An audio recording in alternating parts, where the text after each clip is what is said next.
Seu cérebro está morrendo agora mesmo, enquanto você lê isso, e o pior é que você provavelmente acha que é só cansaço.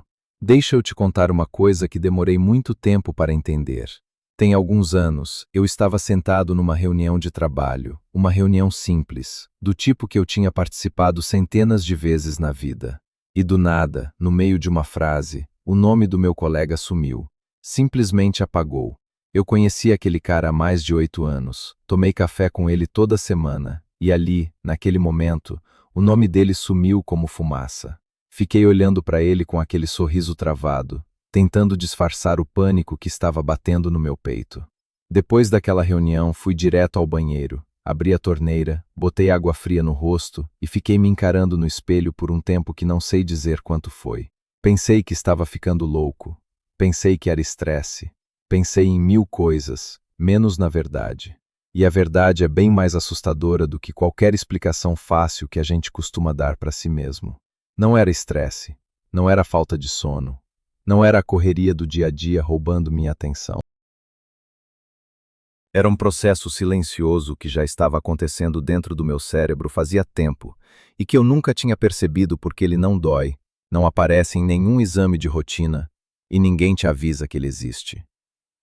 Depois daquele dia, comecei a prestar atenção em coisas que antes eu deixava passar. A palavra que fica na ponta da língua e não vem. A tarefa simples que de repente exige um esforço que não faz sentido. A sensação de entrar num cômodo e não lembrar por que foi até lá.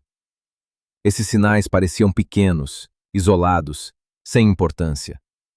Mas quando comecei a juntá-los, o quadro que se formou foi pesado.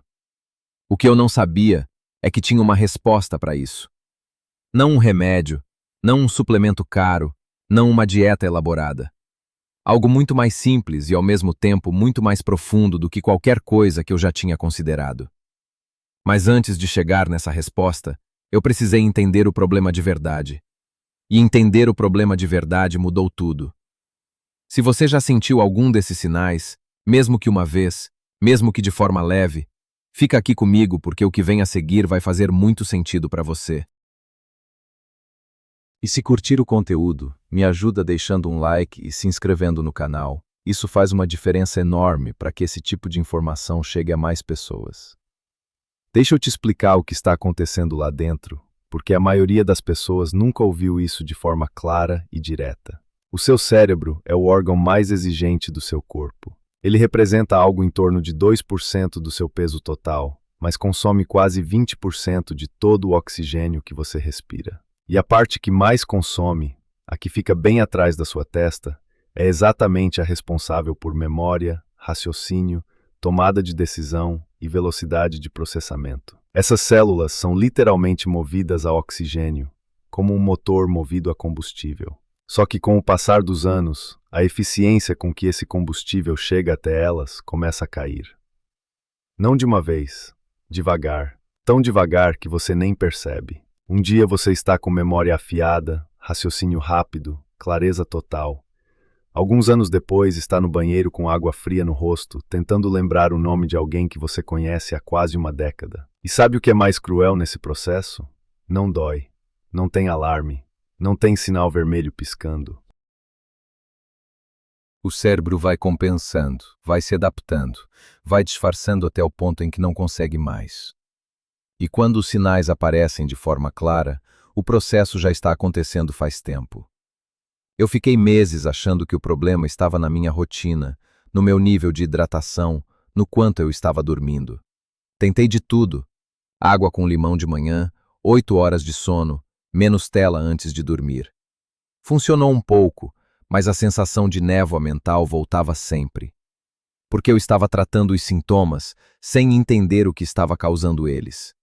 E a causa real, o mecanismo por trás de tudo isso, está num nível muito mais fundo do que qualquer mudança de hábito superficial consegue alcançar.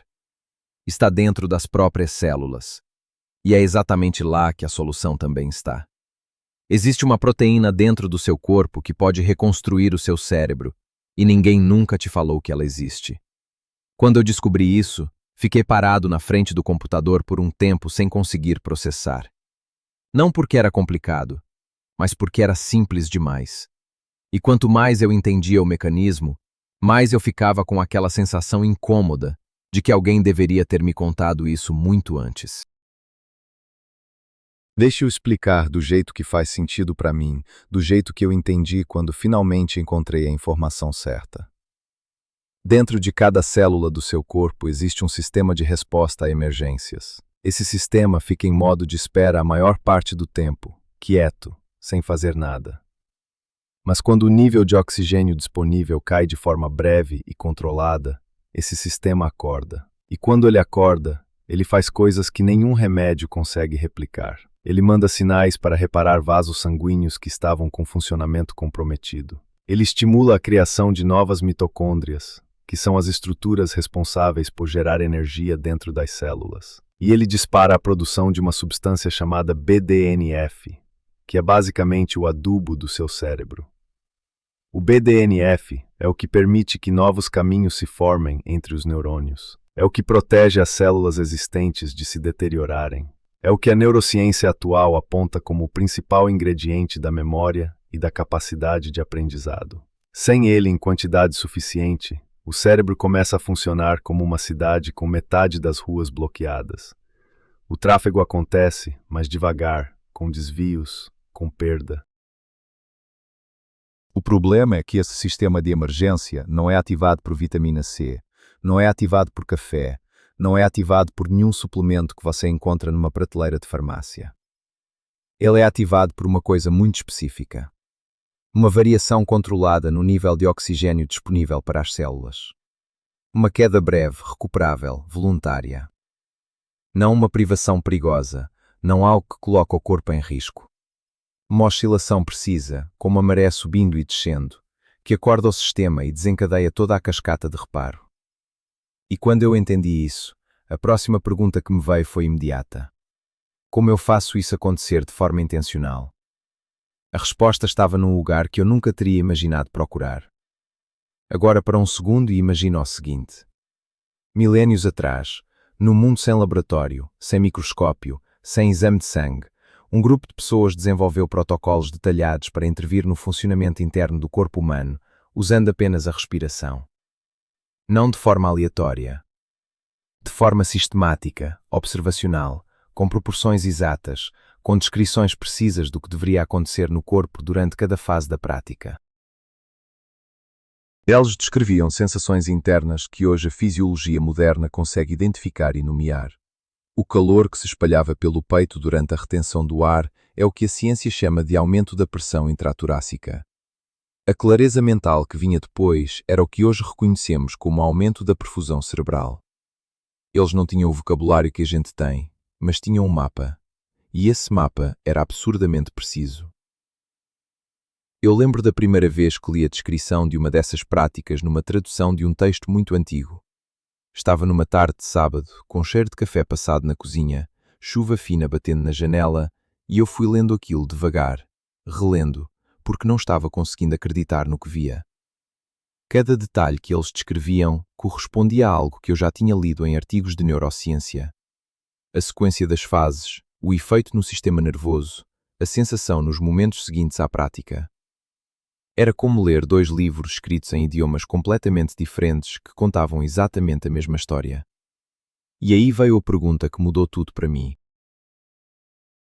Se esse conhecimento existia há tanto tempo, documentado, detalhado, testado em gerações de pessoas, por que eu nunca tinha ouvido falar disso em nenhuma consulta médica, em nenhum artigo de saúde comum, em nenhum programa de bem-estar que eu já tinha tentado seguir? Por que esse mapa estava escondido num texto antigo, em vez de estar na primeira página de qualquer guia de saúde cerebral? A resposta para essa pergunta é a parte mais incômoda de toda essa história. A resposta que eu encontrei não era uma conspiração. Era algo muito mais frio do que isso. E justamente por isso, muito mais difícil de engolir. Quando eu comecei a procurar por que esse conhecimento não tinha chegado até mim antes, a primeira coisa que fiz foi tentar encontrar pesquisas científicas sobre técnicas respiratórias e saúde cerebral. Não era difícil achar coisa publicada. Tinha material, tinha estudo, tinha dado. O problema era o volume. Comparado com qualquer área que envolvia algum tipo de produto, remédio ou formulação, A quantidade de recursos investidos em pesquisa sobre respiração era insignificante. E quando fui entender por quê, a resposta estava na lógica mais básica que existe: dinheiro. Pesquisa científica séria custa caro. Ensaios clínicos, equipamentos de imagem, anos de acompanhamento de pacientes, publicação em revistas de peso. Tudo isso precisa de financiamento. E financiamento vem de quem tem interesse no resultado. Uma empresa farmacêutica investe em pesquisa porque no final do processo existe a possibilidade de um produto patenteado, vendido por anos, com receita previsível e crescente. Esse é o modelo. Não é um segredo. É a estrutura que move a maior parte da ciência aplicada à saúde no mundo inteiro. Agora pensa comigo. Uma técnica respiratória que qualquer pessoa pode aprender, praticar sozinha, de graça, na sala de casa, sem comprar nada, sem precisar de receita, sem precisar de nenhum intermediário. Qual empresa vai colocar recurso nisso? Qual laboratório vai financiar 10 anos de estudo sobre algo que não vai gerar nenhum produto no final? A resposta é óbvia. E essa obviedade é o que manteve esse conhecimento fora dos holofotes por tanto tempo. Não foi destruído, não foi proibido, não sumiu. Estava lá, nos textos, nas tradições, nas práticas passadas de geração em geração. Só que sem dinheiro por trás, sem marketing, sem campanha, sem prescrição médica, ele ficou no silêncio. E o silêncio, quando é longo o suficiente, vira invisibilidade. E invisibilidade, para a maioria das pessoas, vira inexistência. Eu fiquei com raiva quando entendi isso. Não de uma pessoa específica, não de uma empresa específica. Fiquei com raiva da estrutura. Da forma como a informação que deveria ser pública e acessível fica enterrada porque não é lucrativa o suficiente para ser amplificada. E fiquei pensando em quantas pessoas estavam passando pelo que eu passei, procurando resposta, tentando de tudo, sem encontrar porque a resposta certa simplesmente não aparecia nos lugares onde elas procuravam. Mas então algo aconteceu que tornou impossível continuar ignorando esse conhecimento. O maior prémio da medicina do mundo foi entregue a um grupo de pesquisadores justamente pela descoberta do mecanismo que valida tudo o que aquelas tradições antigas descreveram. E quando isso aconteceu, o mundo científico não pôde mais olhar para o lado. Eu lembro de ter lido a notícia numa manhã fria, com o celular na mão ainda na cama, aquela luz azul no rosto, no escuro do quarto. A notícia em si parecia técnica, parecia distante, mais uma descoberta científica que não ia mudar nada no dia-a-dia de ninguém. Mas quando li o detalhe do que tinha sido descoberto, aquele frio na espinha que eu já tinha sentido lendo o texto antigo voltou com força. O que esses pesquisadores descobriram e documentaram com toda a precisão da ciência moderna era o mecanismo exato pelo qual as células do corpo percebem e respondem à variação de oxigênio. Eles mapearam o caminho molecular completo. Como o sinal começa, como ele se propaga, quais genes são ativados, quais proteínas são produzidas, quais estruturas são reparadas. Era a linguagem moderna contando a mesma história que o texto antigo contava em outra linguagem. E o mais impactante não era a descoberta em si, era o que ela confirmava. Porque quando pesquisadores começaram a cruzar os dados dessa descoberta com estudos sobre prática respiratória controlada, o que apareceu nos resultados foi exatamente o que as tradições antigas prometiam. Imagens de ressonância mostrando alteração no fluxo sanguíneo cerebral em regiões ligadas à memória e ao raciocínio. Análises de sangue mostrando o acúmulo da proteína de resposta celular após sessões de retenção respiratória. Testes cognitivos mostrando melhora mensurável em memória de trabalho com prática regular. Não era mais uma promessa antiga sem comprovação. Era biologia com endereço, com nome e com resultado documentado. E aí finalmente a pergunta que importava deixou de ser porque isso foi ignorado e virou outra coisa completamente diferente. Virou como funciona exatamente, fase por fase, dentro do corpo, dentro do cérebro, durante cada segundo da prática.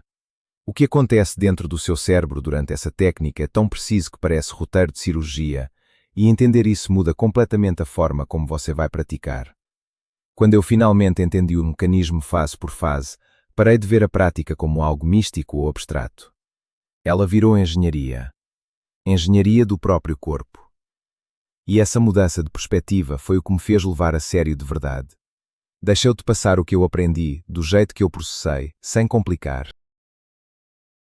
Durante a inalação, quando você enche os pulmões de forma lenta e estruturada, começando pela parte baixa, expandindo o diafragma antes de qualquer coisa, o seu sistema nervoso recebe um sinal específico. Esse sinal ativa o ramo parasimpático, que é o modo de reparo e recuperação do corpo. A frequência cardíaca desacelera levemente.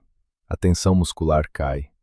O corpo entende que está em segurança e começa a redirecionar recursos para funções de manutenção interna. Isso por si só já é algo que a maioria das pessoas nunca experimenta de forma consciente, porque vivem o dia inteiro no modo oposto, acelerado, reativo, consumindo reservas sem nunca parar para recarregar. Mas é na fase seguinte que a coisa fica realmente interessante. Durante a retenção, com os pulmões cheios e o ar mantido dentro, a pressão interna no tórax aumenta. Esse aumento cria uma redução momentânea no retorno do sangue venoso ao coração. E isso provoca uma queda breve e controlada na saturação de oxigênio no sangue arterial. Ao mesmo tempo, o dióxido de carbono que as células continuam produzindo começa a se acumular. E esse acúmulo de dióxido de carbono faz algo que parece contraintuitivo, mas é pura fisiologia. Ele força a hemoglobina a liberar o oxigênio que carrega com mais facilidade para os tecidos, inclusive para o tecido neural. O cérebro, nesse momento, recebe uma entrega mais eficiente de oxigênio, justamente porque o dióxido de carbono subiu. E é exatamente nessa janela, nesse intervalo de retenção, que a proteína de resposta celular que eu mencionei antes começa a se acumular nas células. O sistema de emergência acorda. Os sinais de reparo começam a ser emitidos. É como apertar um botão de reinicialização que o corpo tem, mas que quase nunca é acionado, porque quase nunca criamos as condições para isso. Eu fico pensando em quantas vezes eu respirei na vida sem nunca ter chegado perto desse estado. Milhões de respirações rasas, rápidas, automáticas, que mantinham o básico funcionando, mas nunca tocavam nesse mecanismo mais fundo. A fase da expiração é onde a cascata se completa. Quando você solta o ar de forma lenta e total, o corpo retorna à oxigenação normal. E esse retorno, essa recuperação depois da queda controlada, é o gatilho que dispara a resposta completa. Os genes que estavam sendo sinalizados durante a retenção agora se expressam de verdade. A produção de BDNF aumenta. Os sinais de reparo vascular se propagam. O sistema que limpa os resíduos metabólicos do cérebro recebe um impulso.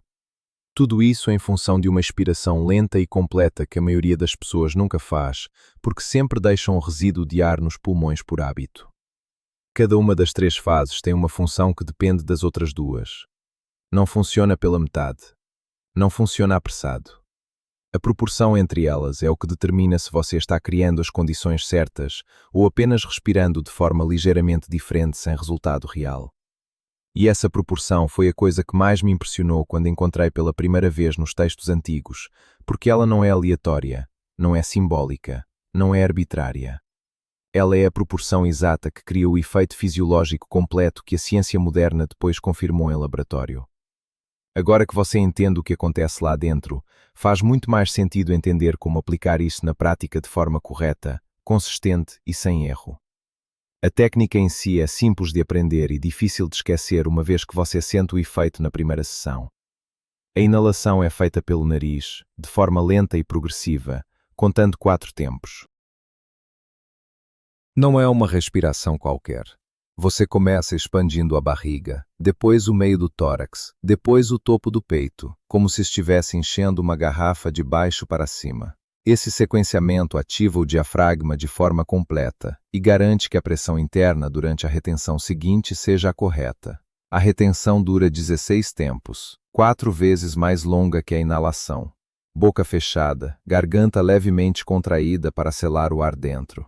Durante esses 16 tempos, você não força nada, não tensa nada, apenas mantém. E presta atenção no que acontece, porque nas primeiras vezes, as sensações são marcantes. Um leve aquecimento atrás dos olhos, uma pressão suave nas têmporas, uma clareza estranha que começa a aparecer já no final da contagem. A expiração dura 8 tempos, pelo nariz, lenta, até o fim, sem pressa, sem deixar resíduo. A proporção é 1:4:2. Inalação, retenção, expiração. 3 ciclos por sessão na primeira semana. Apenas 3. Praticados pela manhã, antes de comer, antes de qualquer tela, quando o sistema nervoso ainda está no estado mais receptivo do dia. E o que acontece depois desses 3 ciclos é o que faz a pessoa que experimentou pela primeira vez não conseguir parar de falar sobre isso. Depois de 30 dias praticando isso toda manhã, fiz um teste de memória que tinha feito meses antes e o resultado me deixou sem palavras. Mas antes de chegar nisso, preciso te contar o que aconteceu na primeira semana, porque é importante você saber o que esperar quando começar, para não desistir achando que não está funcionando. Na primeira sessão, logo depois dos 3 ciclos, senti uma coisa que não sabia nomear direito. Não era euforia, não era aquela energia artificial de café. Era uma espécie de nitidez, como se alguém tivesse limpo uma lente que eu nem sabia que estava embaçada. O ar ao redor parecia mais presente, as cores do quarto pareciam ligeiramente mais definidas. Eu fiquei sentado no chão por uns minutos só prestando atenção nessa sensação, com a luz da manhã entrando pela janela e o silêncio ainda intacto, sem querer pegar o celular, sem querer quebrar aquilo com nenhum estímulo externo. Na segunda semana, aumentei para 5 ciclos por sessão, como indicado. E foi aí que as mudanças começaram a aparecer em situações do dia a dia, não só logo depois da prática. Numa reunião de trabalho, eu lembrei de um dado que tinha lido dias antes com uma precisão que me surpreendeu. Não foi um esforço, simplesmente veio, limpo, sem aquele trabalho de escavar a memória que eu tinha me acostumado a fazer. Um colega comentou que eu parecia mais presente nas conversas. Não falei nada, mas anotei mentalmente. Na terceira semana comecei a perceber algo no sono. Acordava com uma sensação de que tinha descansado de verdade, não apenas dormido. Como se o processo de limpeza interna que acontece durante a noite estivesse funcionando com mais eficiência. E a ciência explica exatamente por que isso acontece. Quando o fluxo sanguíneo cerebral é normalizado pela prática regular, o sistema que remove resíduos metabólicos do cérebro durante o sono opera melhor. Você não está apenas respirando melhor durante a prática. Você está melhorando a qualidade do que acontece no cérebro enquanto dorme. No 30º dia, fiz o mesmo teste de atenção e memória de trabalho que tinha feito antes de começar. Era um teste simples, disponível online, que eu tinha usado para medir minha linha de base quando ainda estava tentando entender o que estava acontecendo comigo. O resultado foi diferente. Não um pouco diferente, significativamente diferente. E não foi só o número. Foi a sensação durante o teste, a ausência daquela névoa, daquele esforço desnecessário que antes acompanhava qualquer tarefa que exigisse concentração por mais de alguns minutos. Eu não estou te dizendo que a prática resolve tudo. Não estou te dizendo que é mágica. Estou te dizendo o que aconteceu comigo e o que a ciência confirma que acontece no corpo com consistência e tempo. O fluxo sanguíneo cerebral aumenta de forma mensurável. A produção do BDNF sobe. A capacidade do cérebro de se manter estável sob demanda melhora. Esses não são achismos. São marcadores que aparecem em exame, em imagem, em avaliação cognitiva.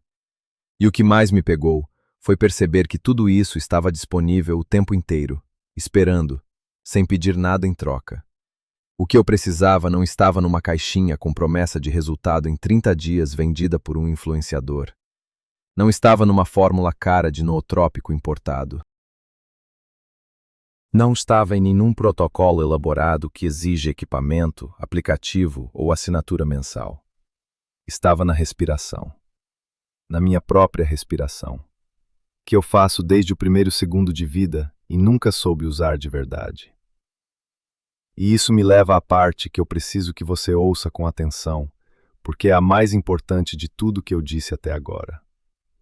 Você passou a vida inteira respirando de forma automática, inconsciente, suficiente para sobreviver, mas insuficiente para ativar o que o seu corpo é capaz de fazer quando recebe o estímulo certo. Cada manhã que você acordou, foi direto para o celular, tomou o café em pé, saiu correndo para o dia. Foi uma manhã em que o seu sistema interno ficou no modo de espera, esperando um sinal que nunca chegou. Não porque você fez algo errado, porque ninguém te ensinou que esse sinal existia. Ninguém te mostrou que entre acordar e começar o dia existia uma janela de 3 minutos capaz de mudar o estado do seu cérebro para as horas seguintes e, com o tempo, para muito além disso. Aquelas pessoas de milênios atrás que desenvolveram essa técnica sem laboratório, sem imagem médica, sem vocabulário molecular, chegaram nesse conhecimento do único jeito que tinham disponível, observando o próprio corpo com uma atenção que a maioria de nós nunca dedicou a nada. Elas descobriram que o corpo humano carrega dentro de si um mecanismo de renovação que não precisa de insumo externo. Só precisa das condições certas para ser ativado. A ciência moderna passou décadas financiando a busca por moléculas externas que pudessem imitar esse efeito. E quando finalmente olhou para dentro, encontrou o que já estava lá.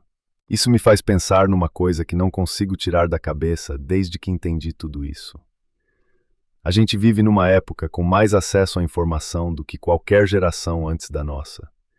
E, ao mesmo tempo, nunca estivemos tão desconectados do funcionamento básico do nosso próprio corpo. Nunca dependemos tanto de algo de fora para resolver o que está dentro. Então eu te deixo com uma pergunta que quero muito que você responda nos comentários, porque acho que a resposta de cada pessoa aqui diz muito sobre como a gente chegou onde chegou.